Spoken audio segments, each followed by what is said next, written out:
प्रधानमंत्री नरेंद्र मोदी ने अज Amrit Bharat railway station योजना ਨੂੰ ਵਰਚੁਅਲੀ ਲਾਂਚ ਕੀਤਾ ਹੈ। ਇਸ ਦੇ ਤਹਿਤ ਦੇਸ਼ ਭਰ ਦੇ 1309 ਰੇਲਵੇ ਸਟੇਸ਼ਨਾਂ ਨੂੰ ਰੀਡਿਵੈਲਪ ਕੀਤਾ ਜਾਵੇਗਾ। ਦੱਸਦੀ ਕਿ ਪਹਿਲੇ ਫੇਜ਼ ਵਿੱਚ 508 ਸਟੇਸ਼ਨਾਂ ਨੂੰ ਸ਼ਾਮਿਲ ਕੀਤਾ ਗਿਆ ਹੈ। ਇਹ 508 ਸਟੇਸ਼ਨ ਦੇਸ਼ ਦੇ 27 ਸੂਬਿਆਂ ਅਤੇ ਕੇਂਦਰ ਸ਼ਾਸਿਤ ਪ੍ਰਦੇਸ਼ਾਂ ਵਿੱਚ ਹਨ। ਪਹਿਲੇ ਚਰਨ ਵਿੱਚ ਉੱਤਰ ਪ੍ਰਦੇਸ਼ ਅਤੇ ਰਾਜਸਥਾਨ ਵਿੱਚ 55, ਬਿਹਾਰ ਵਿੱਚ 48, ਮਹਾਰਾਸ਼ਟਰ ਵਿੱਚ 44, ਮੱਧ ਪ੍ਰਦੇਸ਼ ਵਿੱਚ 34, ਪੱਛਮੀ ਬੰਗਾਲ ਵਿੱਚ 37, ਅਸਮ ਵਿੱਚ 32, ਓਡੀਸ਼ਾ ਵਿੱਚ 25, ਪੰਜਾਬ ਵਿੱਚ 22 ਅਤੇ ਗੁਜਰਾਤ ਤੇਲੰਗਾਨਾ ਦੇ ਵਿੱਚ 21 ਸਟੇਸ਼ਨਾਂ ਨੂੰ ਵਿਕਸਿਤ ਕੀਤਾ ਜਾਵੇਗਾ। ਇਸ ਤੋਂ ਇਲਾਵਾ ਝਾਰਖੰਡ ਵਿੱਚ 20, ਆਂਧਰ ਪ੍ਰਦੇਸ਼, ਤਮਿਲਨਾਡੂ ਵਿੱਚ 18 ਸਟੇਸ਼ਨ, ਹਰਿਆਣਾ ਵਿੱਚ 15 ਅਤੇ ਕਰਨਾਟਕ ਵਿੱਚ 13 ਸਟੇਸ਼ਨਾਂ ਨੂੰ ਰੀਡਿਵੈਲਪ ਕੀਤਾ ਜਾਵੇਗਾ। ਇਸ ਵਿੱਚ ਕੁੱਲ 24,470 ਕਰੋੜ ਰੁਪਏ ਖਰਚ ਕੀਤੇ ਜਾਣਗੇ।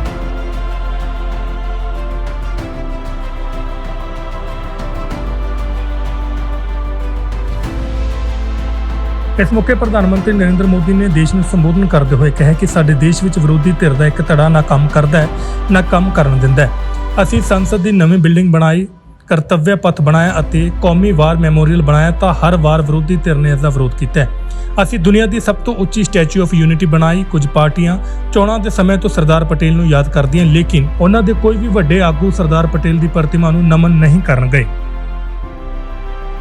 ਪ੍ਰਧਾਨ ਮੰਤਰੀ ਨੇ ਦਾਅਵਾ ਕੀਤਾ ਕਿ ਸਾਊਥ ਕੋਰੀਆ, ਨਿਊਜ਼ੀਲੈਂਡ ਅਤੇ ਆਸਟ੍ਰੇਲੀਆ ਜੈਸੇ ਦੇਸ਼ਾਂ ਵਿੱਚ ਜਿੰਨਾ ਟੋਟਲ ਰੇਲਵੇ ਟਰੈਕ ਹੈ, ਉਸ ਤੋਂ ਵੱਧ ਰੇਲਵੇ ਟਰੈਕ ਭਾਰਤ ਵਿੱਚ ਪਿਛਲੇ 1 ਸਾਲ ਵਿੱਚ ਵਿਛਾਇਆ ਗਿਆ। ਦੂਜੇ ਪਾਸੇ ਦੱਖਣ ਅਫਰੀਕਾ, ਯੂਕਰੇਨ, ਪੋਲੈਂਡ, ਯੂਕੇ ਅਤੇ ਸਵੀਡਨ ਜੈਸੇ ਦੇਸ਼ਾਂ ਵਿੱਚ ਜਿੰਨਾ ਰੇਲ ਨੈਟਵਰਕ ਹੈ, ਉਸ ਤੋਂ ਕਿਤੇ ਵੱਧ ਰੇਲਵੇ ਟਰੈਕ ਸਾਡੇ ਦੇਸ਼ ਵਿੱਚ ਪਿਛਲੇ 9 ਸਾਲਾਂ ਵਿੱਚ ਵਿਛਾਏ ਗਏ ਹਨ। ਇਸ ਮੌਕੇ ਦੇਸ਼ ਦੇ ਪ੍ਰਧਾਨ ਮੰਤਰੀ ਨਰਿੰਦਰ ਮੋਦੀ ਨੇ ਹੋਰ ਕੀ ਕੁਝ ਕਿਹਾ, ਤੁਸੀਂ ਵੀ ਜ਼ਰੂਰ ਸੁਣੋ। ये रेल में तो ग्रोथ को रफ्तार देने का अपार पोटेंशियल है। इसी सोच के साथ बीते 9 वर्षों में हमने रेलवे में रिकॉर्ड इन्वेस्टमेंट किया है। इस साल के रेलवे को 2.5 लाख करोड़ रुपए से ज्यादा का बजट दिया गया है। ये बजट 2014 की तुलना में 5 गुना ज्यादा है। आज एक होलिस्टिक सोच के साथ रेलवे के समग्र विकास के लिए काम हो रहा है। इन 9 वर्षों में लोकोमोटिव्स उत्पादन में भी 9 गुना की वृद्धि हुई है। आज देश में पहले की अपेक्षा 13 गुना ज्यादा HLB कोच बन रहे हैं। साथियों, नॉर्थ ईस्ट में रेलवे के विस्तार को भी हमारी सरकार ने प्राथमिकता दी है।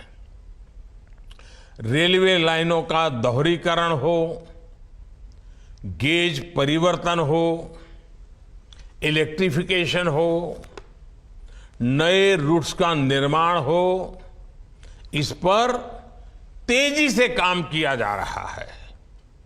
जल्द ही पूर्वोत्तर के सभी राज्यों की राजधानियां रेलवे नेटवर्क से जुड़ जाएगी।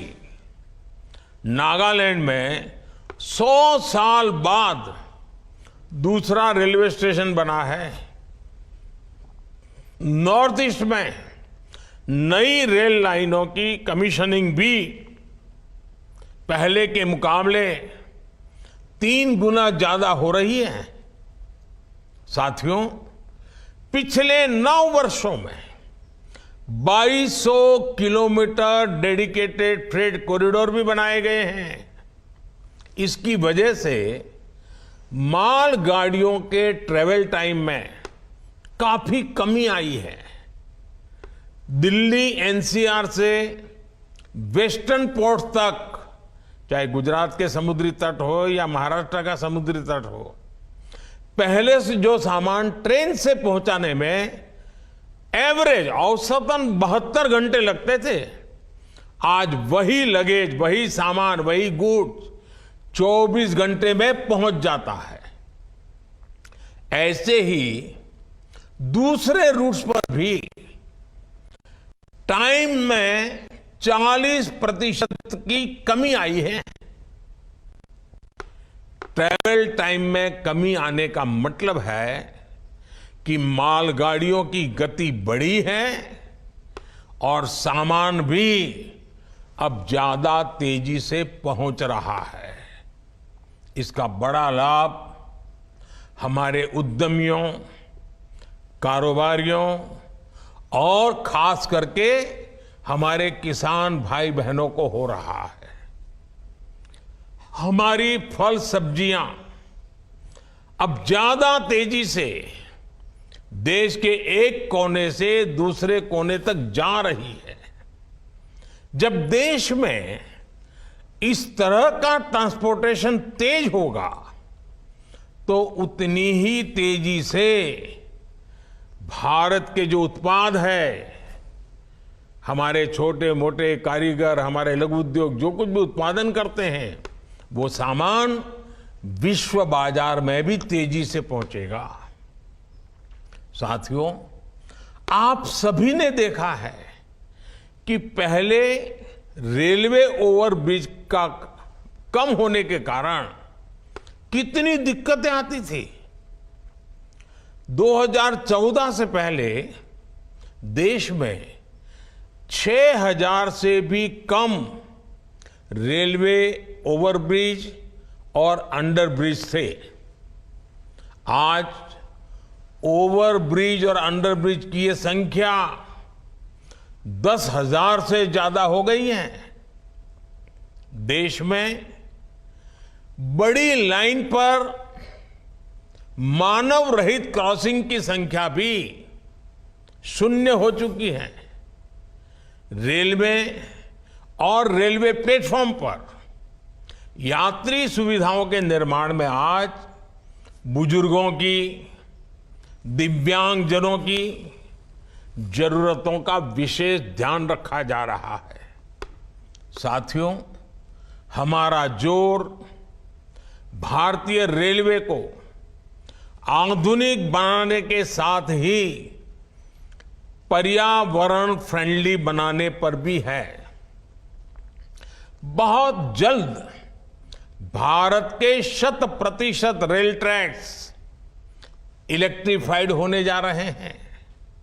यानी कुछ ही वर्षों में भारत की सारी ट्रेनें सिर्फ बिजली से चला करेगी। इससे पर्यावरण की कितनी बड़ी मदद होगी, आप अंदाजा लगा सकते हैं। 9 वर्षों में सोलर पैनल से बिजली बनाने वाले रेलवे स्टेशनों की संख्या भी 1200 से ज्यादा हो गई है। लक्ष्य यही है कि आने वाले समय में सभी स्टेशन ग्रीन एनर्जी बनाएं।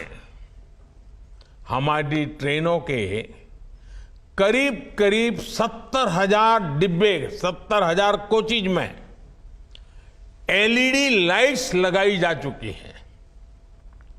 ट्रेनों में बायो टॉयलेट्स की संख्या भी 2014 के मुकाबले अब 28 गुना ज्यादा हो गई है।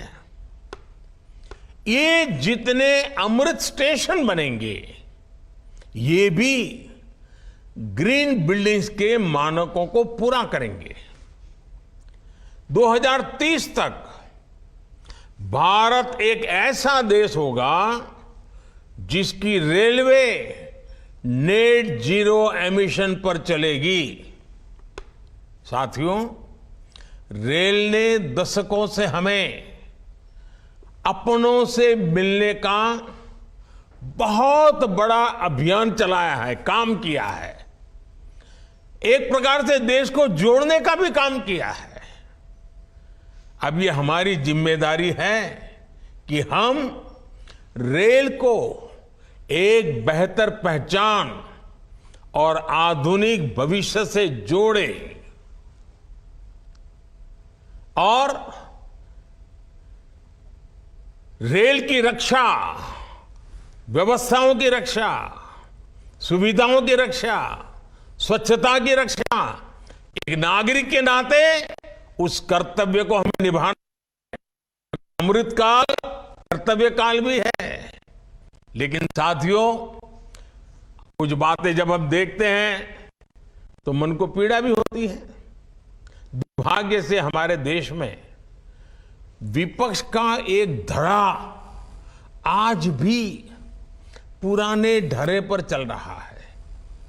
वो आज भी खुद तो कुछ करेंगे नहीं और किसी को करने भी न देंगे, न काम करेंगे न करने देंगे। देश दुनिया ਦੀ तमाम ਖਬਰਾਂ ਨਾਲ ਜੁੜੇ ਰਹਿਣ ਲਈ ਸਬਸਕ੍ਰਾਈਬ ਕਰੋ YouTube ਤੇ ਸੱਚ ਕਹੂੰ ਪੰਜਾਬੀ ਚੈਨਲ। ਇਸ ਦੇ ਨਾਲ ਹੀ ਬੈਲ ਆਈਕਨ ਦਬ ਕੇ ਪਾਓ ਲੇਟੈਸਟ ਅਪਡੇਟ ਸਭ ਤੋਂ ਪਹਿਲਾਂ।